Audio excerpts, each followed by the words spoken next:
Hey, good morning, everybody. I know I look a lot different, but today's my day off, so I'm not getting ready if I don't have to. And this is what I really look like. But I just wanted to share something that I feel like it'll help somebody else.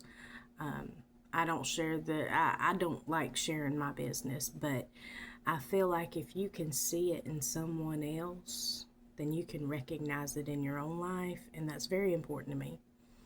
So, a few weeks ago, I started feeling really exhausted, and it felt like everything kept piling on, and it was too much for me to deal with, and it was just really hard. It was constant getting the kids to school, to and from practices, Bible studies, church, and we go to church 3 times a week, and then I get up and go to work every day, and then I come home and it's dinner and dishes and laundry and cleaning, and the yard needs to be done, and all these things. My husband works 14 hours a day sometimes, so a lot of our home life falls on me, the bills, everything, and so I was just getting really worn down by all this stuff.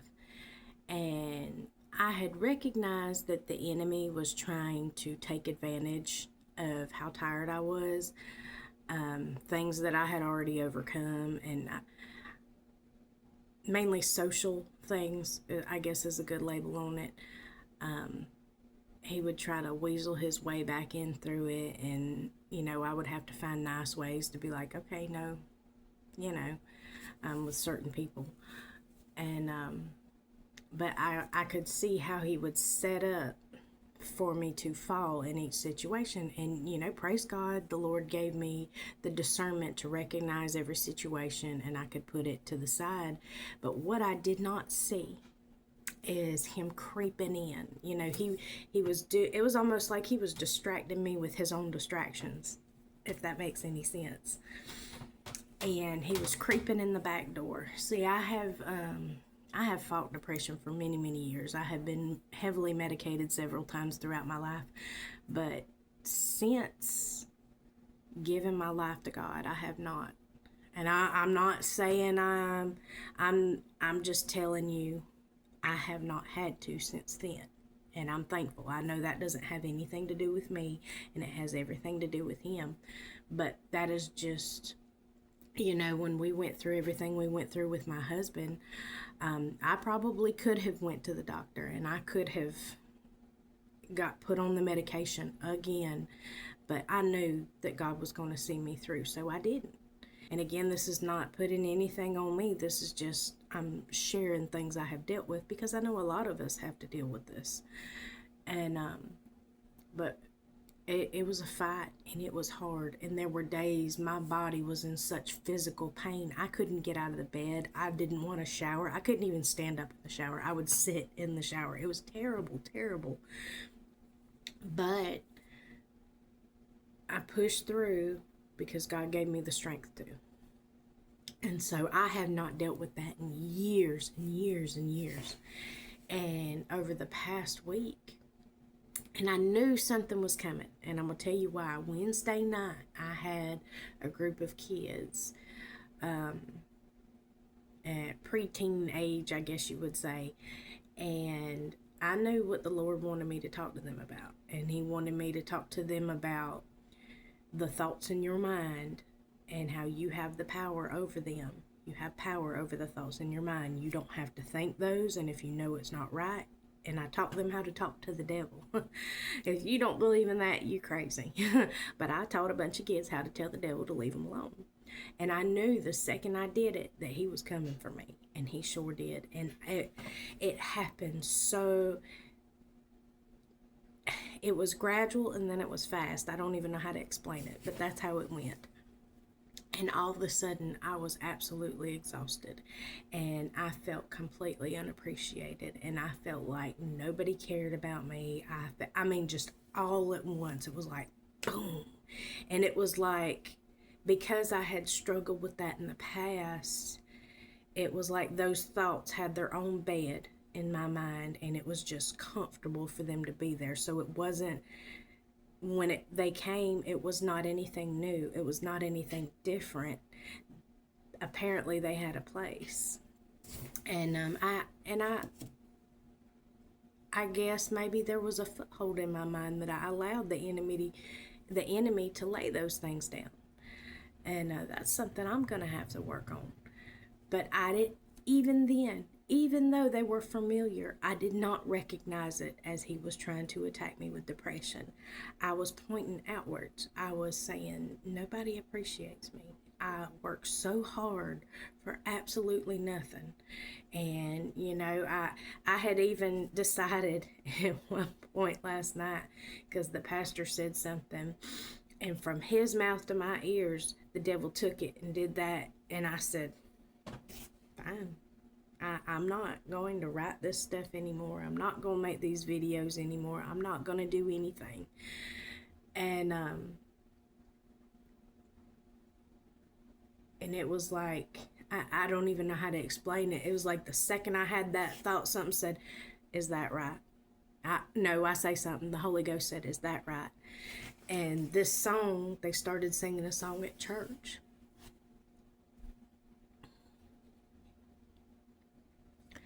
And it was like, when they sang it, it clicked. Depression. I said, whoa, wait a minute. You mean to tell me this is what I have been dealing with? This is what I have been fighting against? This is what has tried to take me out? Because when I tell you it tried to take me out, it really, really did. And unless you have struggled with it, you don't know how hard it is. And it as soon as the Lord brought it to my mind and helped me recognize what it was, I about fell out, to be honest. And through the rest of the service, it was like it was up to me. Through the rest of the service, it was up to me. The Lord had revealed to me what it was. I knew it. And it was like I knew, I could see throughout my life all the places where it tried to come in and it tried to take control. I knew what it was. I knew why it was there. I knew he was trying to destroy me. And I had a choice to make. Was I going to allow the enemy to control me with depression? Was I going to allow him to kill this ministry that the Lord gave me? I don't know where this thing's going. Okay? I just know it's what I'm supposed to do. Even if only one person watches these videos every single day, or once a month, or reads my stuff once a year. That's what God told me to do, so that's what I'm going to do. I mean, it is what it is. And my daughter said something yesterday to me before we even went to service last night, and she said, how did she word it? She said, I wonder how much longer it's going to be before you get big, or something like that. And I said, what are you talking about? I thought she meant I was getting like fat or something. And she said, no, with all your videos and stuff and all this other stuff. I said, well, it don't really matter. And but that was one of the thoughts that came over my mind. And I remember 5 years ago, I think it was around COVID, I had started doing this. And she had told me when I started back, she said, I wonder where you'd be if you wouldn't have never stopped. And that stuck in my mind last night. And so I was thinking about all that, and I'm going to take a drink of coffee right here. But all these thoughts are running through my mind within like a 30-minute period once the Lord revealed to me what was going on. And I'm not going to lie, like, we had an amazing service last night. I think like 6 or 7 teenagers got saved. I mean, teenagers. Oh, kids. And people got delivered of things last night. I mean, like, God worked miracles last night, like amazing miracles. I mean, all I could do was sit there and cry. But when I left the church, I still had that heaviness on me. I think because I had not made a choice. And I got home and I walked in my bedroom and I changed, because I don't know about y'all, but when I come home, I want to be in my comfy clothes. I can't sit around the house in jeans and stuff with buttons on it. Anyways. And I had this feeling in my knees. I needed to get down on my knees. Now, I had done been to the altar twice yesterday. But that was, there's going to the altar in church, and then there's making an altar in your private time. And, I try to do that every day, but I have just been so busy and so tired. I hadn't done it lately. So I've got a little square spot big enough for me to kneel down in my closet floor. And I got down in it and I started praying. And a boldness came over me, a determination, an anger, but not a pitiful anger, like a devil, you ain't fixing to take care of, you ain't fixing to get none of this anger, like I am squaring up my shoulders and I am standing firm, and he is not going to have me, and I'm going to do what the Lord has called me to do, because there's people out there that need to know that it can be fought. And I got up and I was good to go. And I know that's like, I know some people are probably wondering, if you stayed this long, you're wondering, why is she sharing that stuff? Because there's somebody else out there. There is somebody else out there, and the devil is trying. Y'all, I looked up the statistics of depression and anxiety at one time, and it was a pretty big percentage of the population. And that was just that they knew of. The ones that had went to the doctor and the ones that were medicated. There are people out there fighting this thing, and they're not even in that statistic, okay? It is a tool from the devil to keep you bound so you will not do the things that God has called you to do. And you are not alone. You are not the only person that this happens to. There's nothing wrong with you. I would even say there's something really right with you, because if there wasn't something right with you, the devil wouldn't be coming after you. God has great big things planned for you, and that is bondage. It just keeps you, it just feels exactly what it feels like, like somebody's squeezing you like this. I know that's anxiety, but it goes along with depression, and it just feels like somebody's squeezing you just as tight as they can. That's the devil. That's him trying to keep you bound, okay? And you do not have to live in that. You can fight it. Is it going to be hard? It's probably going to be the hardest thing you ever did. I have an 11-year-old, and she acts like she's 16. It's harder than raising a middle schooler. It's harder than raising a high schooler. It is really, really hard. But if you keep the mindset, because that is one thing that I kept thinking through the whole thing, is like, I know the things I'm thinking and the things I'm feeling, I know better than that. And that was inside, because I read this.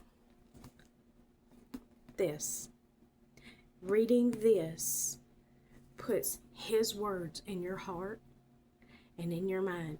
And when you go through times like what I went through, what so many people are going through, when you go through that, if you have read his word, if you study his word, even if it's just a little bit each day, it's going to be in there. So when those thoughts come, there's going to be something that says, no, that's not right. Something's not right there, okay? You can fight it. If you ask God to help you, you can fight it.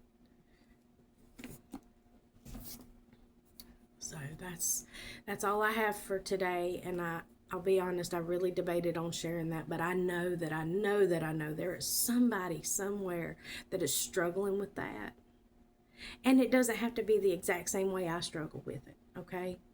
But someone is. And there is a way out, okay? You can have freedom. You can have peace. That's not to say that the devil won't knock on your door with those thoughts and feelings, just like he did to me. And it took me a week to fight and kick this thing off. But without God, I wouldn't have been able to do it. I can tell you that right now. It probably would have taken me out. If I did not have God, it would have taken me out. So I really hope this helps somebody today. And I love y'all. And I hope everybody has a great holiday. Take time to read your word today and every day, even if it's just a little bit. A little bit is better than nothing, okay? I love y'all. See you next time. Bye.